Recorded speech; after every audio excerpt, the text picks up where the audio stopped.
ప్రజాపాలన కొత్త పుంతలు తొక్కుతోంది. తమ ప్రభుత్వాన్ని ప్రశ్నించడమే పాపం అన్నట్లుగా సర్కార్ సామాన్యులపై అధికార జులుం ప్రదర్శిస్తోంది. పవర్ కట్స్ పై ట్వీట్ చేస్తే మహిళా జర్నలిస్టుపై కేసు పెట్టింది రేవంత్ రెడ్డి ప్రభుత్వం. మమ్మల్నే ప్రశ్నిస్తారా, ఎంత ధైర్యం అంటూ మహిళా జర్నలిస్టుపై గుడ్లూరిమింది. ఇంకెవరూ తమను ప్రశ్నించే సాహసం కూడా చేయొద్దని తీవ్ర చర్యలకు ఉపక్రమించింది. ప్రభుత్వ పెద్దల ఆదేశాలతో పోలీసులు కేసు నమోదు చేశారు.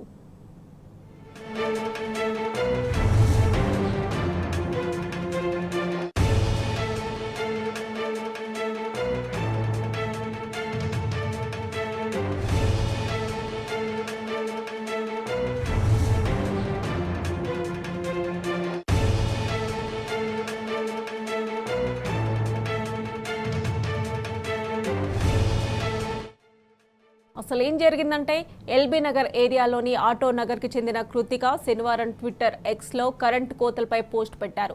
తాము నివాసం ఉంటున్న ప్రాంతంలో గంటల తరబడి కరెంటు పోతోందని, ఒక్క రోజులోనే వరుసగా 7 గంటల పాటు కరెంట్ కట్ చేశారని తన పోస్టులో పేర్కొన్నారు. ఆ తర్వాత విద్యుత్ శాఖ సిబ్బంది ఆమె ఇంటికి వెళ్లి ఎందుకు ట్వీట్ చేశారు, వెంటనే దాన్ని డిలీట్ చేయాలని అల్టిమేటం ఇచ్చారు. కృతిక విద్యుత్ సిబ్బంది తమను వేధింపులకు గురి చేసిన విషయాన్ని వివరిస్తూ మంగళవారం ఉదయం మళ్లీ ట్వీట్ చేశారు. ఈ ట్వీట్ ఎక్స్లో వైరల్ కావడంతో ఆమెకు రేవతి అనే మహిళా జర్నలిస్ట్ సంఘీభావం తెలిపారు. కరెంట్ కోతలపై ట్వీట్ చేస్తే లైన్మెన్ బెదిరించి మరీ ఆ ట్వీట్ డిలీట్ చేయిస్తున్నారని తన ఎక్స్ అకౌంట్లో ఆమె పోస్ట్ చేశారు.